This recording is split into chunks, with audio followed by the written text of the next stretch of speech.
Bon vespre a tothom. Moltes gràcies per venir en aquesta plaça que fa tan goig. Ens fa molta il·lusió tenir aquests dos convidats aquest vespre. Aquesta és la jornada inaugural de la Bienal de Pensament de Barcelona i la jornada d'avui, el fil argumental de la jornada era Europa, memòria, conflicte i, com veiem recentment als diaris, també violència i com la cultura, la literatura i la paraula ens pot ajudar a confrontar-nos-hi. El primer diàleg d'avui l'ha protagonitzat Herta Müller, que, com vaig dir molt aguat, mostren com narrar l'experiència personal en primera persona pot, a través de l'art, servir per comprendre'ns individualment i col·lectivament i també curar-nos les ferides. Gràcies a tots dos per ser aquí, Waitzi Mouawad i Oriol Brogi, convidats aquest vespre, que tindran un diàleg segur que molt fructífer.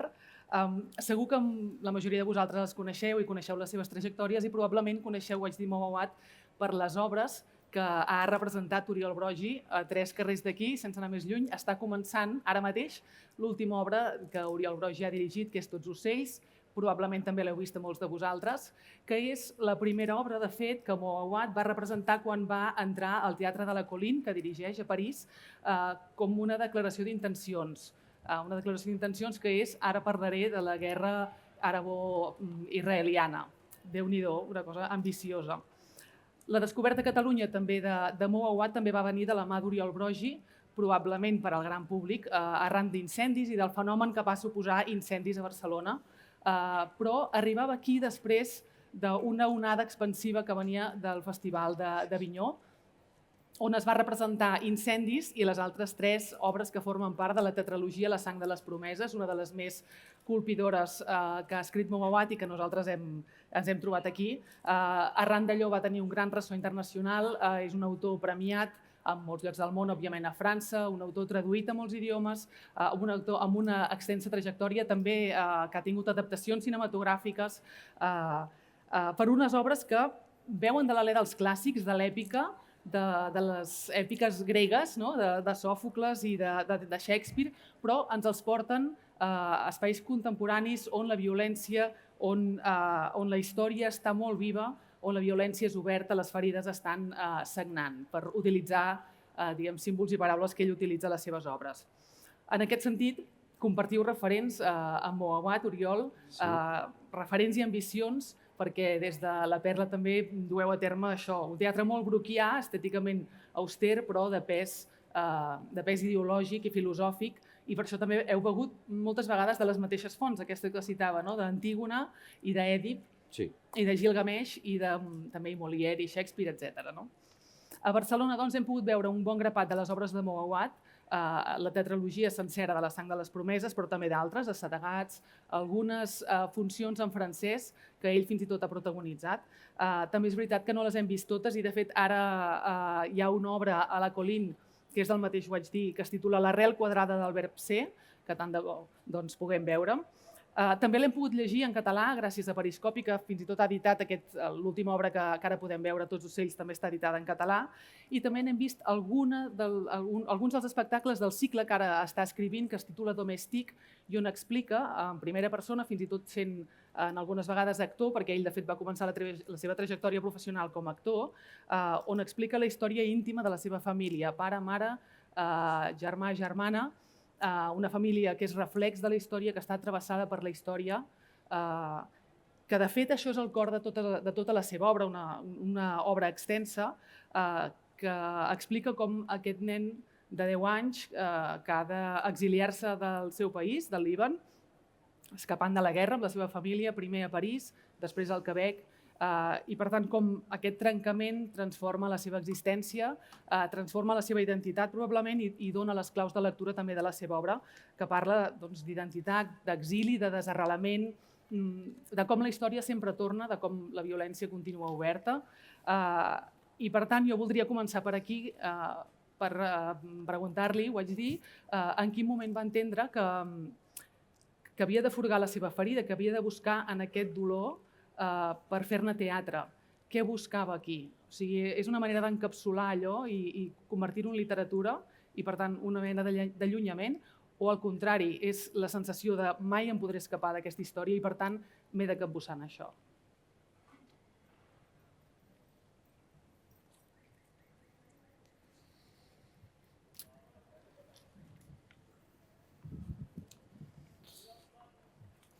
Euh, alors, la première fois, en fait, comment les choses se sont passées, aujourd'hui, je peux poser un regard dessus, mais évidemment, au moment où c'est arrivé, on ne sait pas que ça arrive. C'est quand le propre du traumatisme, c'est d'être effacé à la conscience de celui qui le vit. Le propre du traumatisme, c'est qu'il est absent pour celui qui le porte. Pendant des années,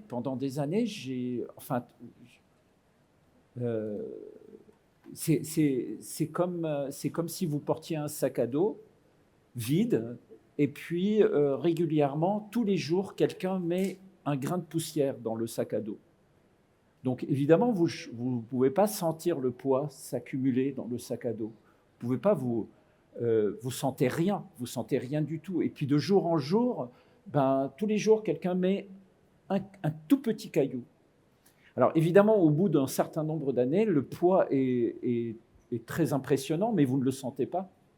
Pour vous, c'est le quotidien, pour vous, c'est ça la vie, pour vous, c'est ça l'existence. Et puis il arrive un événement, il arrive un événement où pendant quelques secondes, cet événement fait en sorte que ce sac à dos, tout à coup, vous est ôté. Et là, vous prenez conscience, pas du poids, mais de la légèreté, parce que tout à coup, vous n'avez plus ce poids, donc tout à coup, vous vous sentez très léger, mais ça ne dure que quelques secondes, et quelques secondes après, on vous remet le sac à dos. Et en une fraction de seconde, vous sentez le poids. Alors moi, ce moment est arrivé à l'école de théâtre.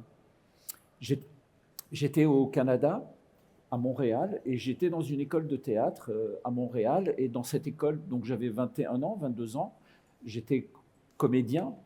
Dans une classe, on était 11, et mes 10 camarades étaient tous québécois.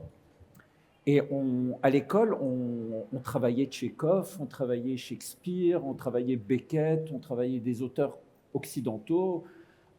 Et moi, je jouais, j'étudiais comme n'importe qui. Or, en deuxième année, on avait un cours d'improvisation. Et dans ce cours d'improvisation, c'était un cours qui était vraiment un très très bon professeur qu'on avait, qui s'appelle Denis Bouchard. Et puis, un jour, je devais faire une improvisation solo. Voilà. Et puis, le propre de l'improvisation, c'est que il ne faut pas, quand vous rentrez pour improviser, il ne faut pas entrer avec des idées, il ne faut pas savoir ce qu'on va faire. Il ne faut pas, juste avant d'entrer pour improviser, il ne faut pas se dire, bon, alors je vais faire ça, ça, ça et ça. L'idée, dans ce cours-là, en tout cas, c'est d'entrer sans idée, vide.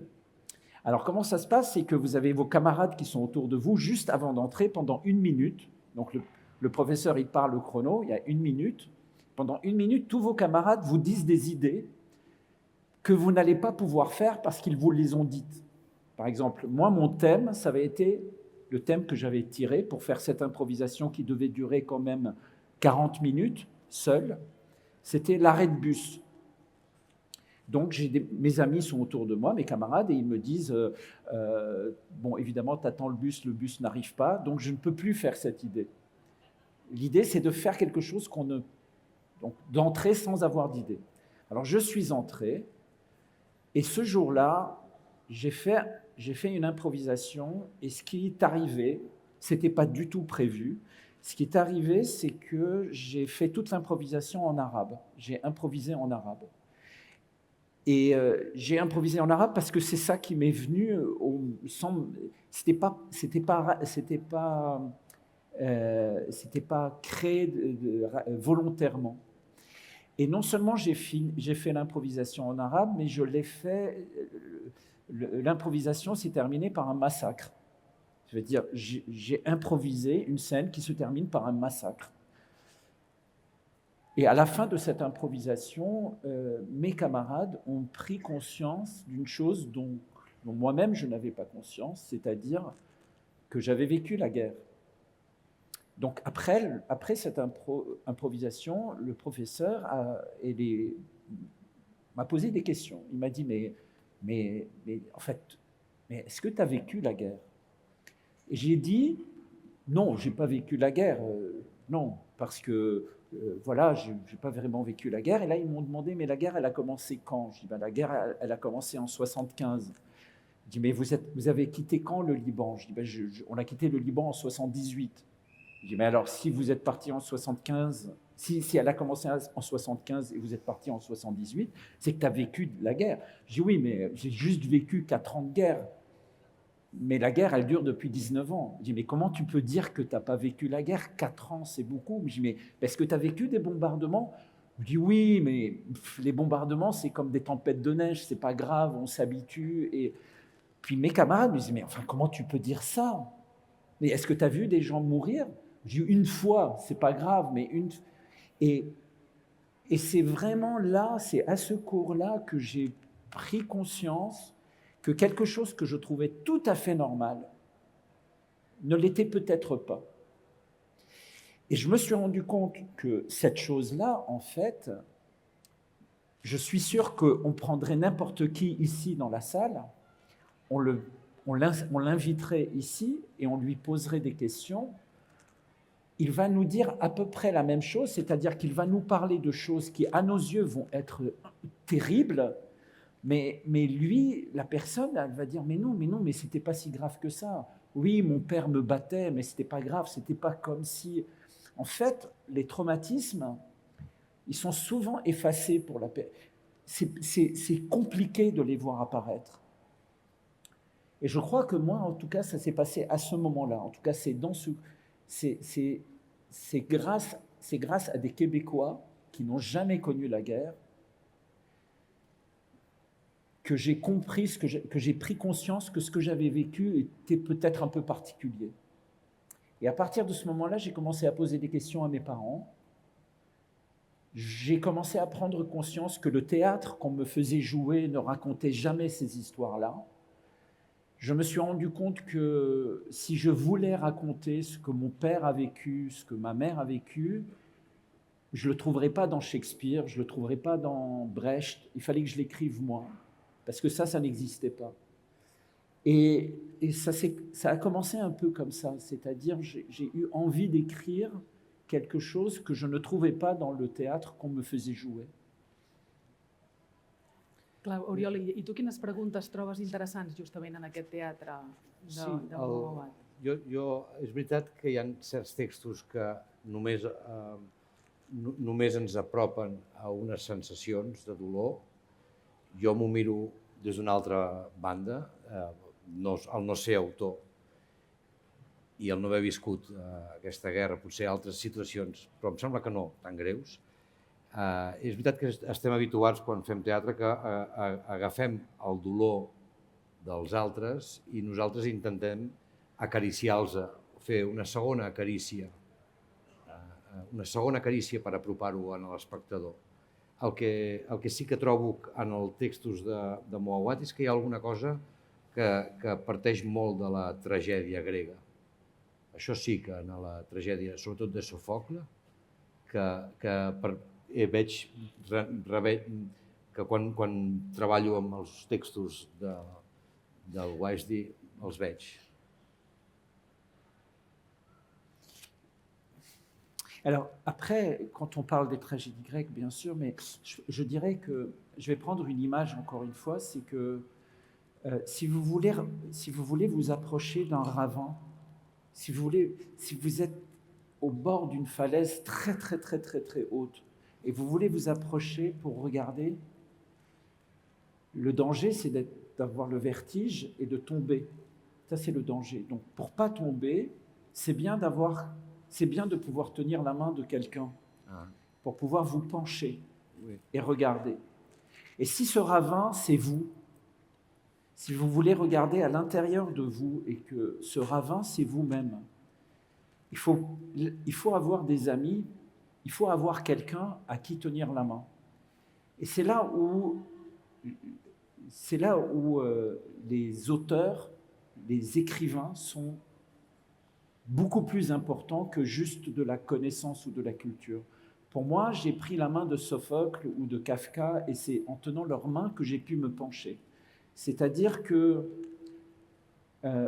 tout à l'heure, j'ai parlé de Mercè Rodoreda, parce qu'on m'a demandé de parler d'elle. Ben, je pourrais dire que Mercè Rodoreda est quelqu'un qui m'a tenu la main pour que je puisse me pencher, vraiment me pencher, sans tomber, à l'intérieur de ce que je porte. Et je crois que c'est là que prend le sens de ce que c'est qu'être un lecteur et le sens que ça prend d'être un auteur. Qu'on soit auteur ou qu'on soit lecteur, on se penche pour regarder dans des ravins profonds. Et si on n'a pas ce regard, alors à ce moment-là, c'est juste de la culture. C'est juste pour se cultiver, mais ça, c'est autre chose. Mais si on veut vraiment faire une démarche qui soit une démarche spirituelle, je n'ai pas d'autre mot que celui-là, une démarche entière, radicale, à ce moment-là, l'auteur écrit pour certains lecteurs et les lecteurs lisent certains auteurs. Et là, il y a une sorte de solidarité de ceux qui tentent de regarder au fond du ravin. Mais ça vient après, c'est-à-dire que moi, je n'aurais pas pu écrire tout seul. Il fallait que j'ai des amis, il fallait avoir des amis. Et puis les amis, c'est des auteurs. Les amis, c'est des auteurs qui sont nés, qui sont morts des milliers d'années avant que je naisse moi. Et c'est vrai que maintenant, de manière plus prosaïque sur Sophocle, ce qui m'a absolument fracassé, c'est quand j'ai lu Antigone ou quand j'ai lu Oedipe ou Électre, c'est que c'est ce qui m'a vraiment marqué, c'est que les personnages sont à un moment donné dans un aveuglement, ils ne voient pas, et tout à coup ils voient. Tout à coup ils voient. Et cette révélation est tellement violente que ça les tue. La vérité est trop violente. La vérité est trop violente quand elle arrive d'un coup. C'est pas la vérité en fait qui est difficile. Ce qui est difficile, c'est la vitesse à laquelle on va dans la vérité. C'est pour ça que moi, quelqu'un par exemple qui dit, tu sais, moi je ne peux pas mentir, pour moi c'est quelqu'un de très dangereux. Parce que ça veut dire que c'est quelqu'un qui ne saura pas prendre soin de moi s'il doit me dire une vérité qui peut me faire mal.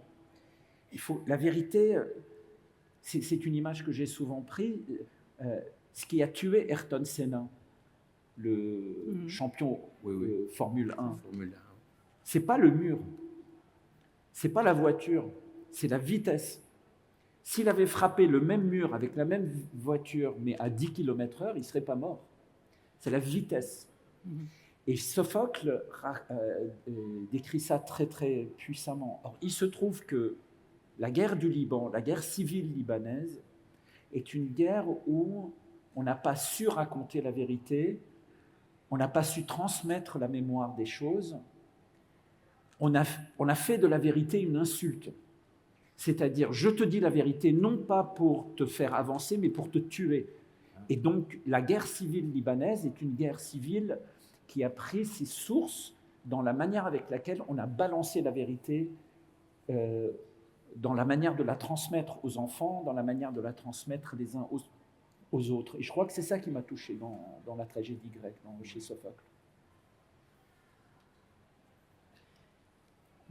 Ara que deia això de la transmissió, també és un dels temes habituals a les seves obres i he llegit que explicava com inevitablement, en certa manera, també li van transmetre a vostè l'odi a l'altre, als diferents, però llegint o veient les seves obres està clar que ha pogut trencar aquesta cadena o intenta trencar aquesta cadena. És per això que escriu, per trencar aquest odi que es reprodueix generació rere generació? Els personatges que expliquen com trencar les cadenes i com les obres de teatre són una manera de buscar la possibilitat de reconciliació. No?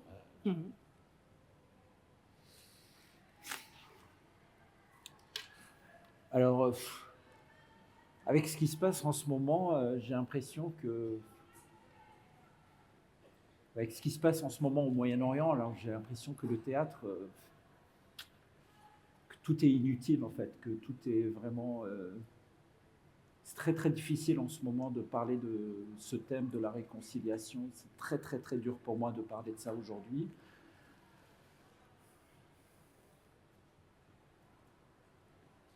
Ce que je me dis, c'est que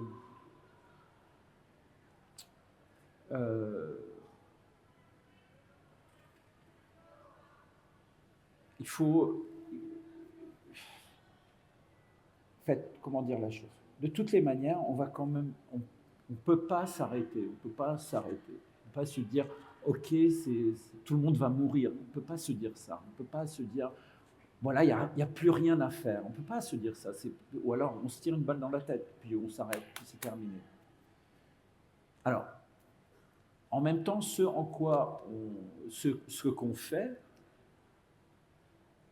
il est aujourd'hui pour moi très difficile de continuer à y croire. Mais un jour j'ai lu, il y a des textes qui m'ont beaucoup touché quand j'étais plus jeune, que j'avais peut-être pas très bien compris, et je réalise aujourd'hui en fait ce que c'est. C'est un texte en particulier de Sainte Thérèse de Lisieux. Elle a écrit son journal. Et Sainte Thérèse de Lisieux, à un moment donné, elle a une perte de la foi. Elle perd la foi complètement. Elle n'y croit plus. Elle croit plus du tout. Et elle dit, bon, c'est pas grave, je vais continuer quand même l'acte de croire va être un acte presque rationnel, cérébral. Ça va être une décision. Ça va être une décision. Ben, il y a un peu quelque chose comme ça. C'est-à-dire que là, j'ai vraiment beaucoup de difficultés à croire à la moindre réconciliation, c'est-à-dire que le niveau de haine est tellement élevé pour des générations, le niveau d'injustice, le sentiment d'humiliation est tellement élevé en ce moment, et il est tellement nourri, l'humiliation est nourrie tous les jours. Tous les jours, on nourrit l'humiliation, on nourrit le sentiment d'injustice, on nourrit la machine du sang, on la nourrit tous les jours, que parler de réconciliation, c'est comme une insulte presque. Ouais. Donc, qu'est-ce que c'est écrire du théâtre aujourd'hui dans ce contexte-là? Qu'est-ce que c'est parler de ça? On pose quoi comme geste? Si j'écris une pièce pour dire qu'il n'y a pas d'espoir, c'est pas ma nature. Premièrement, c'est pas ma nature. Je sais pas faire ça. Je sais pas faire cette pièce-là. Alors je me dis bon ben je vais essayer de continuer à parler de ce en quoi je crois, même si j'y crois plus. Alors en quoi je crois? Ben, je crois que le théâtre peut être une sorte de mémoire vers l'avenir.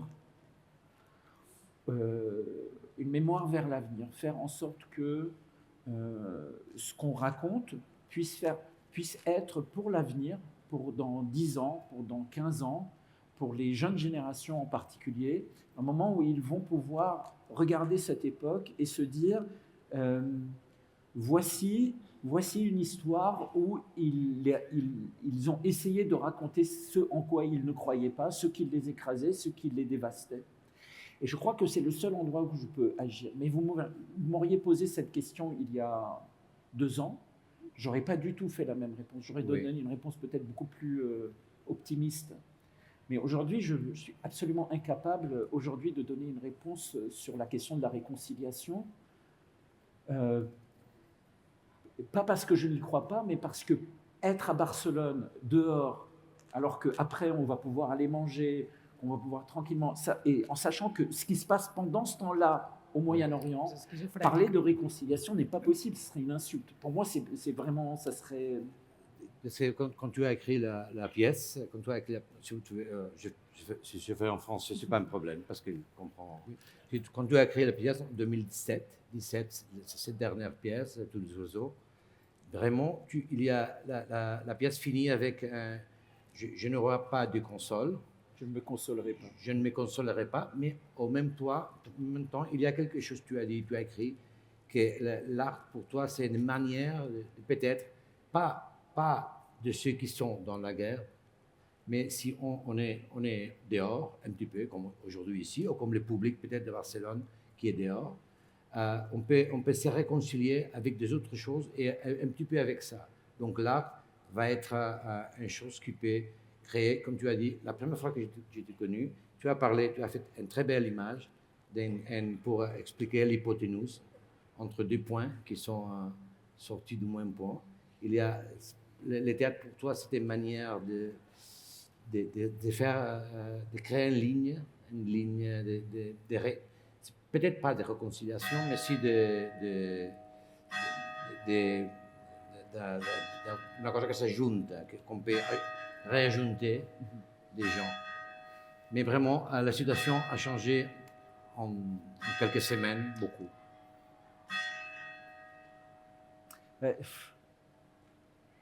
Ce que j'avais exprimé, c'était de me dire, c'est une image, hein, c'est vraiment une image, c'est qu'en effet, quand deux points qui étaient très très proches, par exemple deux frères, deux sœurs, une mère et une fille, un père et son fils, ils étaient très très proches hein, au début, ils s'aimaient.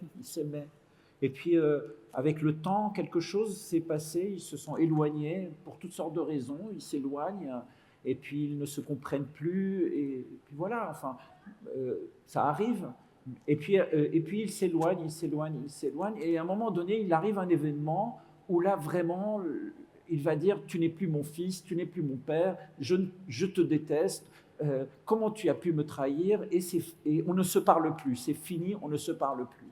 Pourtant, au début, c'était lié. Alors la question, c'est comment on ne peut pas reculer dans le temps, donc on ne peut pas revenir au point où on était proche. Comment on fait pour se retrouver? Et j'avais évoqué cette idée qu'en fait, la ligne, c'est la diagonale qui va relier les deux points.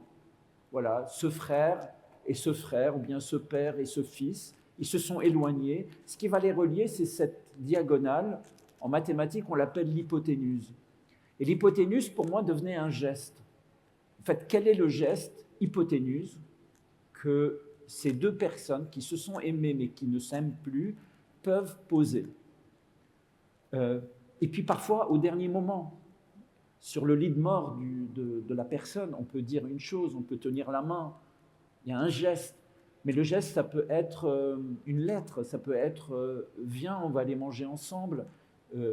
Faisons ce voyage qu'on n'a pas fait depuis longtemps, allez, on le fait. Quel est le geste hypoténuse Mais ce geste suppose une chose, il suppose un dépassement. Il suppose que les deux posent un geste qui soit au-delà de ce qu'ils sont capables de faire. Ça suppose un dépassement de soi. Et ce dépassement, c'est ça, être humain. La qualité de l'être humain, c'est d'être capable de se dépasser, de faire une chose qui n'est pas humaine. Or, une des choses inhumaines, c'est la réconciliation, parce qu'elle n'est pas naturelle. Or, c'est ça qui fait notre nature. Voilà, ce que je viens de dire, c'est ce que j'aurais été capable de dire il y a 2 ans. Aujourd'hui, j'ai beaucoup de difficultés à le dire. Oui. Pas parce que je n'y crois plus, mais parce que la brutalité, la brutalité presque, je sais pas moi, excusez-moi, je suis un peu religieux aujourd'hui, mais presque satanique qu'il y a en ce moment dans le monde, fait en sorte que je me dis peut-être que ce qu'on a à faire, c'est tout simplement faire en sorte que cette image de l'hypoténuse, que cette idée-là ne meure pas, juste qu'elle ne meure pas.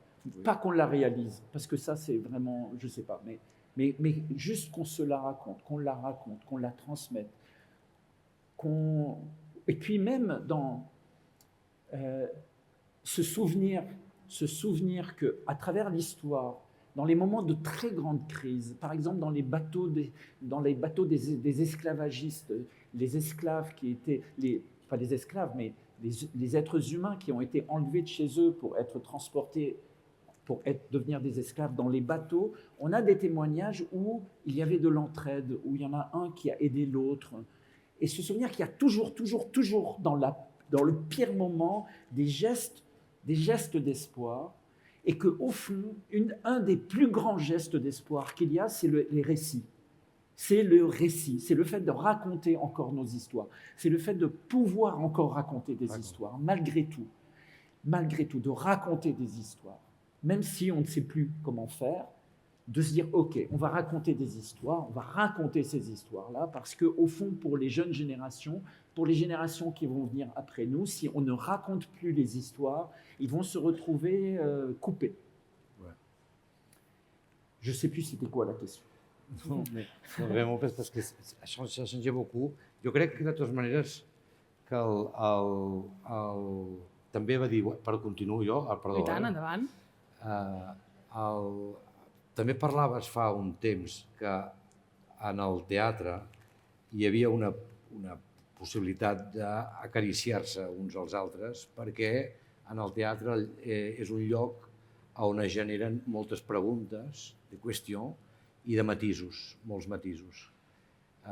Diguéssim que era un lloc que en el moment que es posava en veu alta la història d'una gent que no estan sent ells mateixos, per tant que d'alguna manera, com Hamlet, busquen la seva identitat, allà era molt fàcil de retrobar-se en aquella comunitat que estan vivint aquelles hores junts, i allà es podien posar qüestions i preocupar-se del matís. Realment, que en el món en què vivim ens preguntem si el fet de qüestionar o posar matisos a les coses polítiques i socials ens converteix en traïdors, o si el fet de no fer-ho ens converteix en esclaus d'aquesta realitat. Trec paraules que són teves, que no, una argumentació que és teva, però que malgrat tot en el teatre continua havent-hi aquesta possibilitat.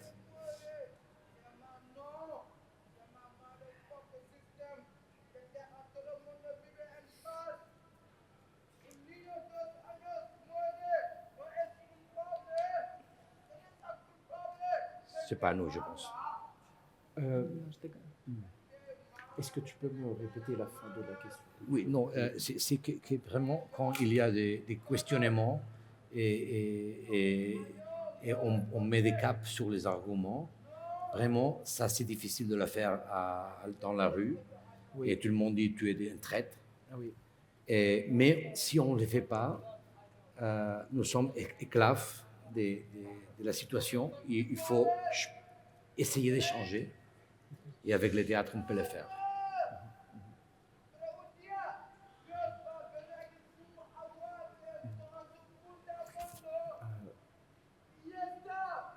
Je pense qu'il y a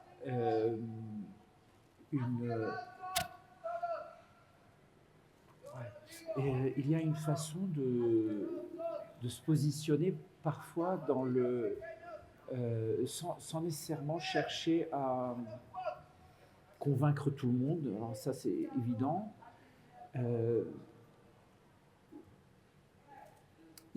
C'est sûr que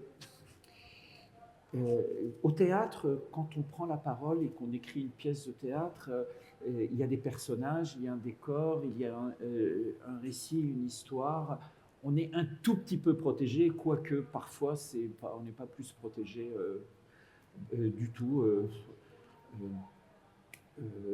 Voilà, Tous des oiseaux a été une pièce qui a été un peu compliquée parce que en Allemagne, on l'a trouvée antisémite.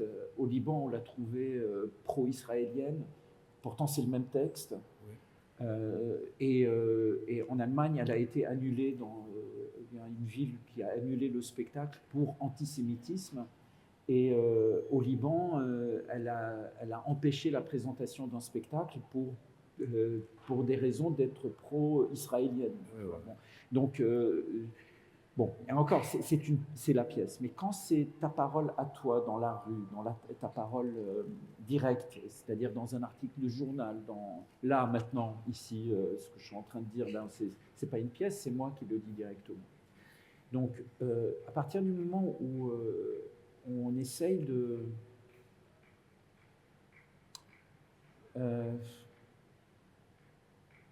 d'être dans ce que j'appelle la nuance, c'est-à-dire dans l'empathie.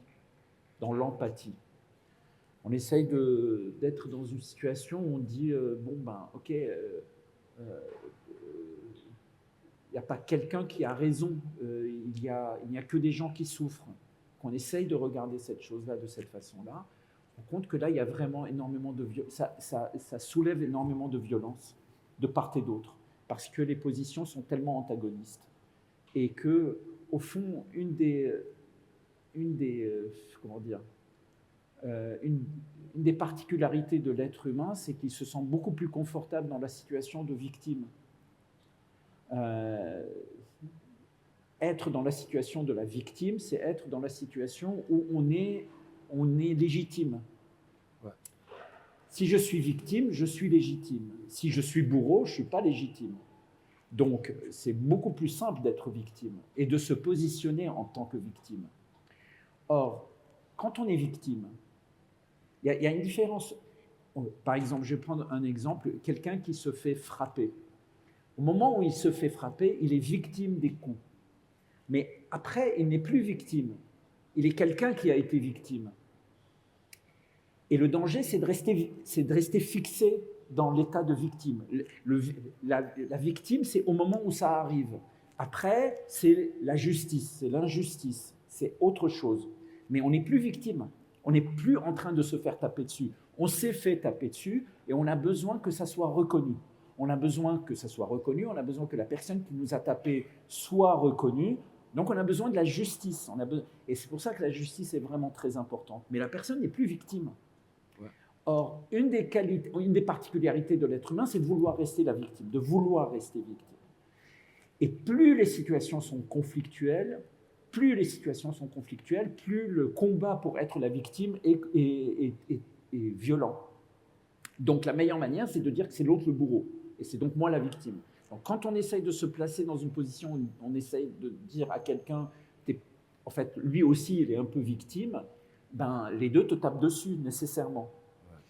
Mais à ce moment-là, je crois que c'est là le rôle non seulement du théâtre, parce que le théâtre, il passe son temps à faire... Sophocle, Shakespeare a fait ça tellement bien, il faisait en sorte que le spectateur devenait une crêpe. Ouais.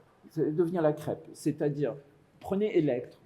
Vous avez cette scène entre Clytemnestre et Électre, qui est un des plus grands chefs-d'œuvre du théâtre occidental. Électre dit à sa mère, « Je vais te tuer. » Et je vais t'expliquer pourquoi. Et là, elle fait un très long monologue. Et nous, on dit, non mais elle a raison. Oui. Elle a tout à fait raison. Moi, si j'étais elle, je voudrais tuer ma mère. C'est sa mère, hein.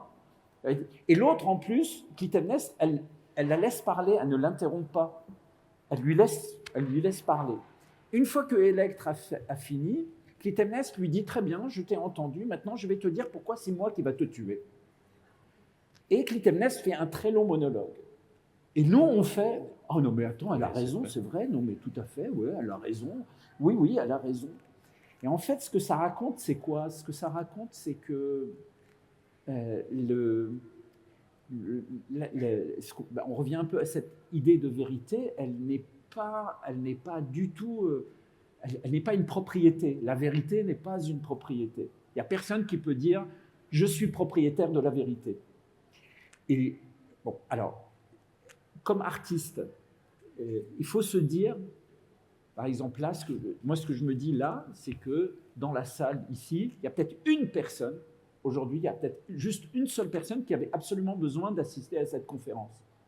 Et bien c'est pour cette personne-là qu'on parle, mais on ne la connaît pas. Elle ne viendra sûrement pas nous voir après, parce que quand quelqu'un est vraiment touché, il ne veut surtout pas parler avec les gens. Quand tu manges un très bon foie gras, tu ne veux pas nécessairement faire connaissance avec l'oie. Non. Tu comprends? Bon, Non, c'est mieux, au contraire. Ouais, au contraire. Ouais, là, c'est la même chose. La personne qui est vraiment touchée par une phrase, un mot, qui avait besoin d'entendre ça, elle ne va pas venir nous voir. C'est la même chose avec un spectacle.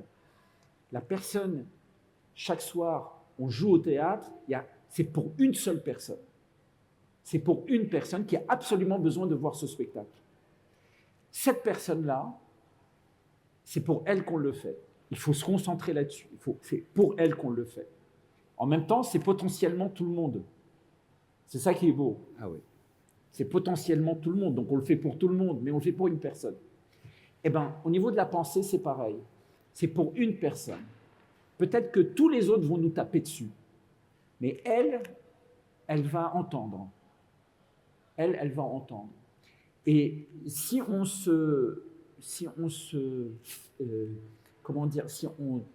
devient indifférent, à tout le reste, mais on reste concentré juste sur cette lumière qui est l'écoute de cette unique personne qu'on ne rencontrera jamais, à ce moment-là, il n'y a plus rien qui peut nous dévier. Je ne sais pas si c'est très clair. No. Voilà. Jo també volia parlar, justament ve una mica arran del que dèieu, no? de la capacitat d'empatitzar en el seu teatre i de representar l'altre. O sigui, en el seu teatre podríem dir que converteix en protagonistes personatges que serien l'enemic, entre cometes, per un maronita libanès. No? I té la capacitat de fer aquests pols oposats, no? Perquè l'Eitan i la Wahida són dos pols oposats, però ja passava incendis, no? La Nawal i el Wahab. Com ho fa, no? Com ha d'haver cosit aquestes ferides per poder parlar de l'altre com a protagonista dels seus espectacles? Oui. En un moment com el d'ara em sembla important també, no? Pensar si es pot representar això, no? Potser especialment en aquest moment. I clar, i per la vostra banda, també em pregunto si és més difícil representar una obra quan justament la realitat és tan punyent en aquests moments, no? Teníeu por quan vau estrenar l'espectacle, que estava decidit abans de que comencés aquest últim conflicte. Cette idée de l'autre. Et qui est vraiment présent dans tes œuvres. C'est que j'ai tellement été enfant et adolescent, enfin quand j'étais au Liban, j'ai tellement été élevé dans un contexte où on m'a appris à tellement détester l'autre. C'est-à-dire, moi j'ai été antisémite, mais à fond, j'étais anti-palestinien, j'étais anti-chiite, anti-sunnite, je détestais, je haïssais, les autres étaient tellement... Oui, j'étais élevé dans la détestation, mais vraiment, j'ai vraiment été... Mais avec beaucoup d'amour. Mes parents nous aimaient beaucoup, on a été très bien entourés, mes parents ont fait des sacrifices incroyables pour nous, mais j'ai grandi dans un contexte où on m'a vraiment inculqué très profondément que l'autre était le méchant et que moi j'étais la victime. Que l'Israélien était épouvantable, que le Palestinien, c'était vraiment à cause de lui que le pays est détruit, que mes parents haïssaient les Palestiniens, ils détestaient les Israéliens, ils m'ont appris à avoir très peur des Druzes, qui sont une communauté libanaise particulière, parce qu'on m'a raconté qu'à la fin du 19e siècle, les Druzes avaient égorgé les chrétiens, et moi, on me disait, si t'es pas sage, les Druzes vont venir t'égorger. Quand vous avez 7 ans, vous croyez. Ouais. Donc, quand on vous présente un ami, enfin quelqu'un, et on vous dit c'est un druze, vous avez peur. Donc, on m'a tellement élevé là-dedans, on m'a tellement éduqué là-dedans. Et il se trouve que, ça, mes parents n'ont pas pu penser à ça, à cause de l'exil, parce qu'on est venu à Paris. Tu arrives à Paris, tu vas à l'école, tu es à l'école, et là on t'amène au musée, puis tu as des profs, puis bon, ton esprit prend une tangente qui n'est pas une tangente que tes parents avaient prévue.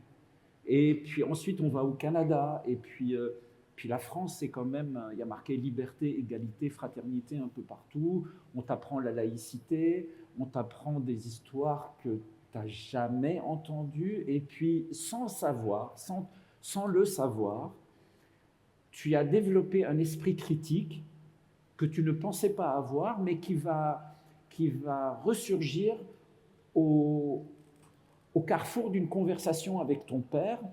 Tu l'entends dire une chose terrible sur les Israéliens ou sur les Palestiniens. Par exemple, après Sabra et Shatila, les chrétiens sont rentrés dans les camps et ils ont massacré les Palestiniens parce que Bachir Gemayel a été assassiné. Même pas par les Palestiniens, par les Syriens, mais c'est une autre histoire. Et donc, fous de colère, les chrétiens rentrent dans les camps, les miliciens chrétiens rentrent dans les camps de Sabra et Shatila et massacrent les Palestiniens. Les Palestiniens avaient massacré quelques chrétiens avant. Mais avant, les chrétiens avaient massacré des Palestiniens. Enfin bon, ok, bref. Ok. Et là, t'entends ta mère, toi t'es à la télé, t'es à Paris, tu reviens de l'école, et t'entends ta mère dire une chose épouvantable sur les Palestiniens. Et tu te vois réagir. Tu te vois dire, mais maman, tu peux pas dire ça, enfin, franchement, tu comprends pas, ils ont perdu. Et là, tu te rends compte que tu es en train de défendre ceux que tes parents t'ont appris à détester depuis que tu es tout petit. Et ta mère, elle est très fâchée. Et là, tu vois dans les yeux de ta mère une douleur, une souffrance qui fait que, ok, je vais arrêter de discuter parce qu'elle souffre vraiment, enfin, elle est vraiment... Et puis, petit à petit, à un moment donné, de savoir qu'est-ce qui s'est passé pendant la guerre civile. Qu'est-ce qui s'est passé ? Qui a tiré sur qui et pourquoi moi je ne parle plus l'arabe? Et pourquoi on est venu en France? Et puis, on fait face à un silence. Les parents ne sont pas capables de raconter, c'est trop humiliant. C'est comme si tu avais deux parents alcooliques qui se tapent dessus et tu demandes à ton père, mais pourquoi tu bois et pourquoi tu tapes sur maman? Il ne peut pas te répondre. Il ne peut pas te dire, tu comprends, je bois parce que je ne sais pas quoi. Il ne peut pas te répondre. Mais en tout cas, ça te décroche. Et à ce moment-là, je me suis rendu compte que petit à petit, ce que je devais faire, c'est donner Quand je me suis mis à écrire des pièces, instinctivement, j'ai mis le camp d'où je viens, moi, ça veut dire ma tribu, je me suis mis à raconter ce qu'elle a fait de mauvais. Donc je me suis dit, en fait, moi, mon rôle, dans cette guerre civile qui ne s'est pas racontée, qu'on n'a pas racontée, mon rôle à moi, c'est de dire ce que ma tribu n'a pas fait de bien. En me disant, c'est pas à moi de raconter ce que la tribu de l'autre a fait de mal. C'est pas que je ne vois pas ce qu'elle a fait de mal, je vois très bien ce qu'elle a fait de mal. Mais c'est pas à moi de la raconter. C'est pas à moi de raconter ce que les Palestiniens nous ont fait. C'est aux Palestiniens de le raconter. Ce n'est pas à moi de raconter ce que les Israéliens sont en train de nous faire. C'est à eux de le raconter. Moi, ce que j'ai à raconter, c'est ce que moi, je n'ai pas fait de bien. Et en faisant ça, j'ai le sentiment que je prends mes responsabilités. Parce que c'est beaucoup plus difficile de raconter ce que moi, je n'ai pas fait de bien que de raconter ce que l'autre n'a pas fait de bien dans une guerre qui ne se raconte pas, qui ne sait pas raconter, où la mémoire ne se transmet pas. Et donc, cette chose-là a fait en sorte que à peu près toutes les pièces, que ce soit Tous des oiseaux, ou Incendie, ou Littoral, ou Ciel, ou Forêt, j'ai toujours donné les beaux rôles, les rôles émotifs. Nawal Marwan n'est pas une chrétienne. C'est pas une chrétienne. Ce rôle qui a tellement bouleversé beaucoup de gens, elle vient pas de ma tribu. C'est quelqu'un qu'on m'a appris à détester. Sauda qui est peut-être le personnage le plus proche de moi, c'est le personnage qui m'est le plus cher, qui m'est le plus intime, n'est pas chrétienne. C'est une chiite, c'est une sunnite, je ne sais pas ce qu'elle est, mais elle n'est pas chrétienne. Et donc j'ai mis dans les plus beaux personnages ceux qu'on m'a appris à détester. Et c'est là où il y a eu une sorte de renversement. Sí, jo també crec que, jo crec que la grandesa dels textos del Wajdi, la grandesa del seu teatre, és que mentre explica tot això, que ara ho hem centrat molt en la guerra i en l'explicar aquestes ferides, també venint de volar amb les ales ferides, com agafa els mites grecs, els barreja amb les seves vivències i després, a més de parlar d'aquests temes, introdueix molts altres temes que estan presents mentre la Sauda parla amb la Nawal, ens parla de la gent jove respecte a la gent més gran. Per un moment, a Boscos, la gent jove es pregunta als seus grans per què els porten a la guerra. O a Cels diuen, vosaltres feu les guerres, però hi anem nosaltres. Vosaltres ideeu les guerres i hi anem nosaltres. I dona veu a un grup de gent, els adolescents, que estan intentant trobar el seu lloc al món. Independentment de la guerra, la LUP de Boscos té una cosa molt profunda, molt ella. I això ens crea uns personatges que es trobin a Barcelona, es trobin a París, ojalà es trobessin més a Beirut fent aquestes obres, tenen una empatia amb tots nosaltres i amb tota una societat que està intentant resoldre molts problemes. I això, el West diu, ho barreja amb una capacitat, crec, molt important de generar tendresa i amor. Fa unes obres que parla d'un dolor immens, inesgotable, inassolible, insondable, però amb humor. El West, per exemple, té una mirada que és pitillon, que té una energia i una força vital immensa. I quan contraposa aquest dolor amb aquesta força vital i la pregunta dels adolescents que volen saber qui és, a dintre d'una obra de teatre, que són tot d'actors que estan fent veure que són nosaltres, aquesta idea de l'altre apareix amb més força. Je crois. Je ne sais pas exactement parce que je ne suis pas critique, mais... Il y a aussi le fait que, bon, j'ai parlé de tout ce dont j'ai parlé, mais qui est peut-être ma cuisine. C'est ma cuisine, tout ce dont j'ai parlé avant, c'est vraiment ma cuisine. C'est quelque chose, le spectateur, d'autant plus que c'est un spectateur occidental, oui, la plupart du temps. Je veux dire, les pièces que j'écris, je les fais la plupart du temps avec des acteurs français ou québécois, devant des publics français ou québécois. Donc, et eux, ils sont pas... Enfin, voilà, quoi. Donc, ça, c'est ma cuisine. Mais après, quand je me mets quand je rentre dans le récit, je me dis, bon, ben, les gens qui sont là les personnes qui sont là, 1 plus 1 plus 1, parce qu'on dit les gens, mais les gens, c'est 1 plus 1 plus 1. Avec ces noms, les noms. Puis avec des prénoms, puis avec des... Puis, ce qui est bouleversant, c'est que vous prenez n'importe qui ici, s'il mourait, ce serait un chagrin épouvantable pour plein de gens. Ouais. N'importe qui ici est un chagrin potentiel pour plein de monde. N'importe qui. Ici, là, s'il y a quelqu'un qui meurt, il y a des gens qui vont être bouleversés. N'importe qui ici. Eh bien, quand on entend aux nouvelles une frappe israélienne a fait 17 morts à Gaza, mais 17 morts, c'est-à-dire que, imaginons là qu'il y a 17 personnes qui meurent là maintenant, 17 parmi nous. Vous imaginez les amis, les proches, les parents. Bon. Ben, il ne faut jamais perdre ça de vue. Jamais, jamais, jamais. Donc quand vous êtes dans le métro, par exemple, prenez le temps de regarder tous les gens qui sont dans le wagon et dites-vous que s'il y en a un qui meurt, il y a 20 personnes au moins qui sont impactées profondément. Il ne faut jamais perdre ça de vue. Donc à partir de ce moment-là, quand je suis en train de créer une pièce de théâtre, je suis en train de l'écrire, je suis en train de la mettre en scène, toujours en tête qu'il y a un individu qui, s'il mourait, il serait un chagrin épouvantable pour plein de monde.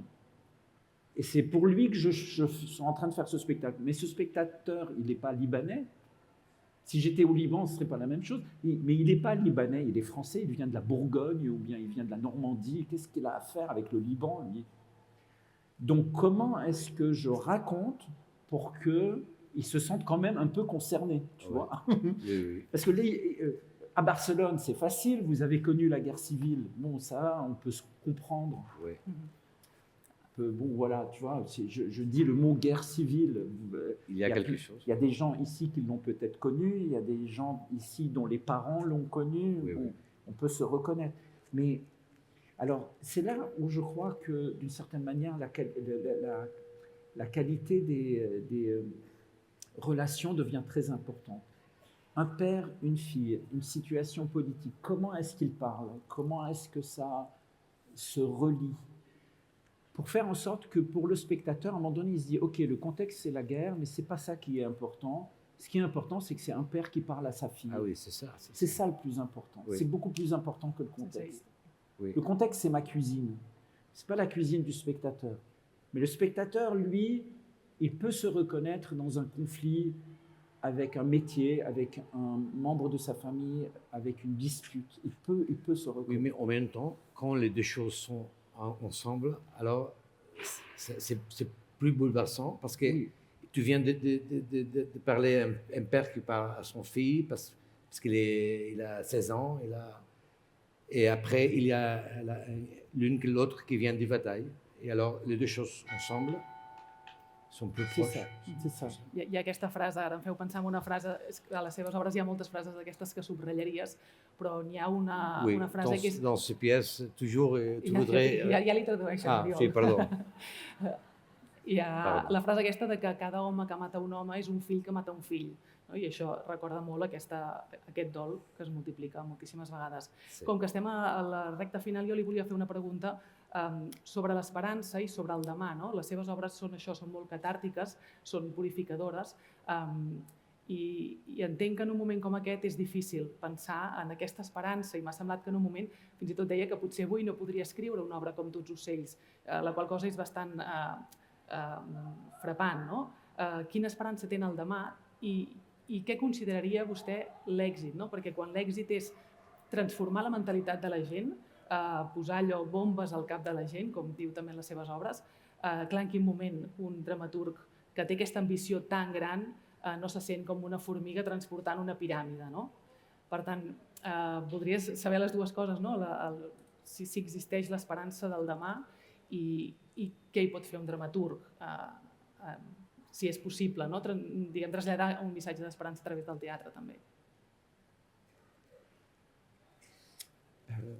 La transmission a été un peu entrecoupée. Est-ce que un peu coupée. Donc, il dit, tu as parlé déjà qu'il n'y a pas beaucoup d'espoir, oui. Mais en même temps, on parle dans cette journée de pensée, qu'est-ce qu'on va faire le lendemain des choses. Oui. Et qu'est-ce qu'un dramaturge? Tu as dit déjà, dans ce moment-là, je ne peux pas penser à écrire de plus, peut-être, mais en même temps, j'écris. Et qu'est-ce qu'on peut faire? Alors,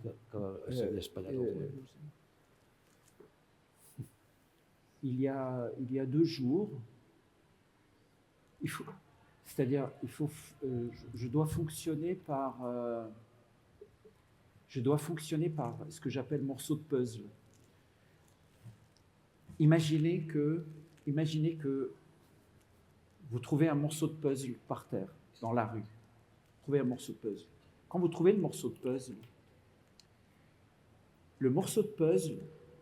est trop petit pour vous permettre de deviner quelle est l'image à laquelle il appartient. Est-ce que c'est clair? On ne peut pas savoir. Mais il appartient à une image. Mais quelle est l'image? Si on n'a pas la boîte, on ne peut pas savoir c'est quoi l'image. Trouve un morceau de puzzle. OK.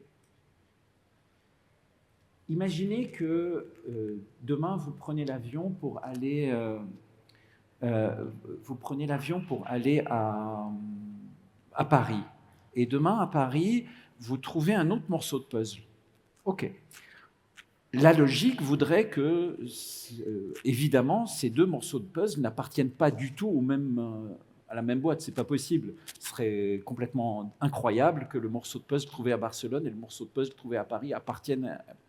Mais si on se dit, si, ça appartient à la même image, et que tous les morceaux de puzzle que vous allez trouver à Pékin, au Japon, à Barcelone, à Beyrouth, à Tel Aviv, appartiennent à la même image, mais on ne connaît pas l'image. Et au bout du compte, tous les morceaux de puzzle que vous allez avoir ramassés, vous allez commencer à les mettre les uns avec les autres. Au bout d'un certain temps, il y a une image qui va apparaître. Bon, eh bien, il faut fonctionner un peu comme ça, pour savoir ce qu'on a à dire. Parce que moi, aujourd'hui, je ne peux pas vous dire c'est quoi l'image de fin. Je n'ai pas la boîte pour vous dire, voici ce que dans 6 mois ou dans 2 ans, je vais dire. Mais je trouve des morceaux de puzzle.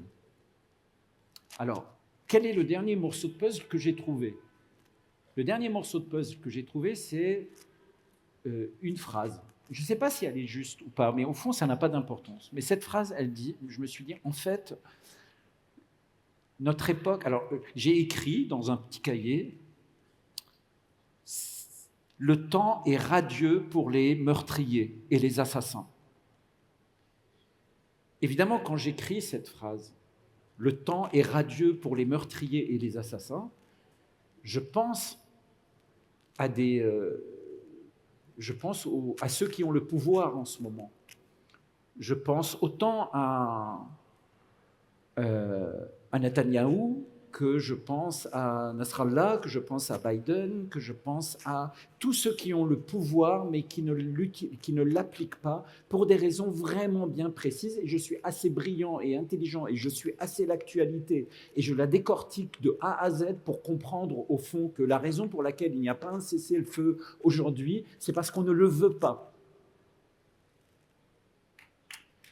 Okay ? On ne veut pas de cessez-le-feu. Donc, ce n'est pas qu'on n'est pas capable, on ne le veut pas. Donc, comme on ne le veut pas, donc le temps est radieux pour les meurtriers et les assassins. Ok, ça c'est un morceau de puzzle que j'ai trouvé. Je l'ai là dans ma boîte. Pour l'instant, je ne sais pas quoi en faire, je ne sais pas à quelle image il appartient. Des morceaux de puzzle, j'en ai trouvé un autre dernièrement. C'est une fille à l'âge de 8 ans. Elle assiste à un massacre de gens, et ces massacres sont perpétrés par les gens qui s'attribuent à elle. Elle voit son oncle, ses cousins, son père, ses voisins partir massacrer des gens. Or, ces gens ont voulu protéger les enfants, ils les ont cachés dans une école. Et ces gens, quand elle voit les gens arriver pour tuer, ils sont arrivés avec des chiens. Ils lâchent les chiens. Et les chiens, pour des raisons qu'on ne comprend pas, au lieu d'aller vers les gens, ils vont vers l'école où les gens ont caché leurs enfants, et les chiens entrent dans l'école, et cette petite fille de 8 ans assiste à un massacre d'enfants fait par les chiens. Les chiens tuent 18 enfants devant ses yeux. Cette petite fille va grandir, et au fur et à mesure, elle va avoir, à l'âge de 16 ans, elle va tomber enceinte et elle va abandonner un enfant. À l'âge de 18 ans, elle va tomber enceinte d'un autre père, elle va abandonner cet enfant. À l'âge de 24 ans, elle va tomber enceinte, elle va abandonner cet enfant, et à un moment donné, elle va se dire, en fait, j'essaye d'avoir 18 enfants pour rendre à la vie les 18 enfants que j'ai vus se faire massacrer. Sauf qu'elle ne va pas y arriver, elle va en avoir 5 qu'elle va abandonner. 60 ans passent, que deviennent ces 5 enfants? Bon, voici une situation fictive. Ben ça, c'est un autre morceau de puzzle. Ce que je vis en ce moment, là, d'être devant vous et de prendre la parole, pourrait être un morceau de puzzle. C'est l'histoire d'un auteur qui vient dans une ville faire une conférence pour parler et qui ne trouve pas les mots exacts pour dire ce qu'il pense. Ok, ça peut être un morceau de puzzle. Eh bien, peut-être que ça va faire en sorte que dans 2 ans, je vais avoir une image globale qui va devenir une pièce de théâtre. Mais aujourd'hui, je serais absolument incapable de dire quelle est l'image de fin. Je peux juste parler des morceaux de puzzle. Et il faut s'attacher aux morceaux de puzzle. C'est ça qui est le plus...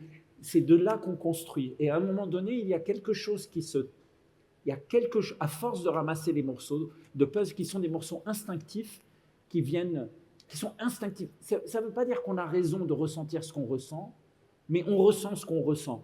Et bien, à partir de là, c'est avec ça qu'on travaille. C'est ça, se pencher dans le ravin. Et bien, ça va faire peut-être en sorte que dans 2 ans, Auriol voudra mettre en scène ce texte parce qu'il sera, mais bon, ben, on verra pas. C'est sûr. Voilà. Mais c'est un peu comme ça que ça se passe. Très bien. Molt bé, moltíssimes gràcies. Crec que hem d'acabar aquí perquè ens ha passat el temps, però El temps ja ha passat. és moment d'obrir el torn de paraula. Si algú té ganes de fer una pregunta, em diuen concreta, ho vaig dir Moawat o l'Oriol Brogi, veig que hi ha una claca contenta aquí davant. No sé, si algú té alguna pregunta, hem quedat amb ho vaig dir que estaríem un minut esperant si algú tenia ganes de No ha calgut preguntar alguna cosa. perquè hi ha hagut una... Començo? Ok. Alors bonsoir, merci, bravo pour cette, je ne sais pas comment dire, conférence, discussion, enfin bref.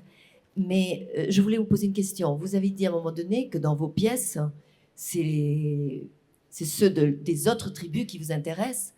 Donc là, vous faites un travail sur votre histoire, votre tribu, et que donc vous ressentez quelque part une empathie pour eux ou le lecteur. Mais je voulais vous demander, en dehors des pièces, en dehors de la scène, si vous vous retrouviez maintenant à vivre là-bas, à revivre au Liban, que pensez-vous? Comment gérer ces émotions et ce vécu avec les vraies personnes autour de vous, pas des personnages? Mais quand on parle de la réconciliation, c'est quand on est là-bas, j'imagine que c'est vraiment difficile de la faire, de la construire. Que pensez-vous parfois sur ça? Pourriez-vous là-bas cohabiter avec les autres ou comment? Merci. Merci pour votre question.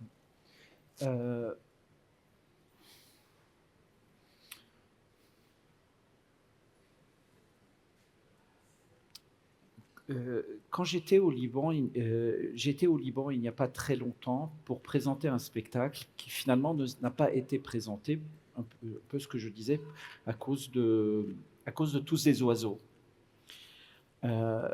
Parce que quand on a créé Tous des oiseaux à la colline, l'ambassade d'Israël a financé 3 billets d'avion pour 2 acteurs et le traducteur. Donc dans le programme de la colline, il a été marqué que Tous des oiseaux remerciaient l'ambassade d'Israël. À cause de ce remerciement-là, il y a eu un appel au boycott qui a été fait pour la pièce que j'étais en train de créer au Liban avec des acteurs libanais en arabe dans un théâtre au Liban. Et l'appel au boycott a pris une telle démesure, il y a eu des menaces, et finalement on n'a pas présenté la pièce. Même il y a eu une plainte qui a été déposée contre moi au tribunal militaire pour trahison. Donc j'ai été obligé de quitter le Liban. Bon. Pendant cette période-là, on parlait beaucoup avec les acteurs. Et les acteurs, certains viennent du sud, donc viennent d'une région où ils sont très impliqués. Alors, on se retrouvait très concrètement, exactement comme vous dites, dans une situation où là, on était là-bas avec des gens qui ont vécu et qui vivent des choses vraiment extrêmement violentes, extrêmement difficiles, où d'une certaine manière, Israël est vraiment considéré, et ça c'est avant ce qui se passe maintenant, comme l'ennemi surpuissant qu'il faut et injuste. Bon, donc la question c'était, évidemment pour moi, c'était pas ni de dire ah oui, vous avez raison, ce que vous pensez, je le partage, ni de dire mais mon Dieu, mais vous êtes terrible, mais qu'est-ce que vous êtes antisémite. C'est ni l'un ni l'autre. Le chemin est beaucoup plus escarpé parce qu'il nécessite que vous puissiez, il faut raconter pourquoi on aime penser comme on aime penser. C'est-à-dire les conversations qu'on avait, c'était de dire, je dis, ok, la manière avec laquelle je pense, moi, Wajdi, la manière avec laquelle je pense, un peu comme toi ou toi ou toi, j'aime penser comme je pense, sinon je ne le penserais pas. Ce que je pense, j'aime penser ce que je pense, sinon je ne le penserais pas. Alors maintenant, je ne vais pas te dire ce que je pense, je vais te dire le chemin qui fait en sorte qu'aujourd'hui, j'aime penser comme je pense. Mais ça, c'est beaucoup plus long. Il va falloir commencer du début. qu'est-ce qui fait qu'aujourd'hui, j'aime penser comme je pense? Pourquoi je fais la différence entre, mettons, Amos Gitaï, qui est un artiste israélien que j'accueille à la colline et dont je produis le spectacle, du gouvernement israélien? Pourquoi je fais la nuance? Alors, pourquoi est-ce que je pars du principe que si l'équipe de France gagne la Coupe du Monde, c'est pas moi qui a gagné la Coupe du Monde, c'est que l'équipe de France. C'est Zidane qui a marqué le but, c'est pas moi. Donc, je ne vais quand même pas me dire que c'est moi. Eh bien, de la même manière, si on se met à s'identifier pour ce qu'on n'est pas, on va identifier l'autre pour ce qu'il n'est pas non plus. Donc, raconter ce chemin, c'est beaucoup plus long et c'est beaucoup plus difficile parce que nécessairement, il y a beaucoup de tensions. Mais au bout du compte, si on arrive à raconter, que l'autre entend le récit et qu'on arrive à écouter et que lui raconte pourquoi il aime penser comme il pense, oui, c'est vraiment ça, pourquoi il aime penser comme il pense. À partir de ce moment, moi, je vais m'identifier à lui, et on tombe dans un endroit qui est beaucoup plus gris, beaucoup plus nuancé que simplement dire ce que je pense. Parce que quand je dis que ce que je pense, c'est comme si je posais un gros bloc de béton. L'autre, il me dit aussi ce qu'il pense. Gros bloc de béton, on ne peut rien faire. Raconter le chemin, ça, vous pouvez faire l'expérience entre vous. Prenez quelqu'un avec lequel vous n'êtes pas du tout d'accord. Au lieu de juste dire votre pensée, dites le chemin. Pourquoi vous aimez penser comme vous pensez?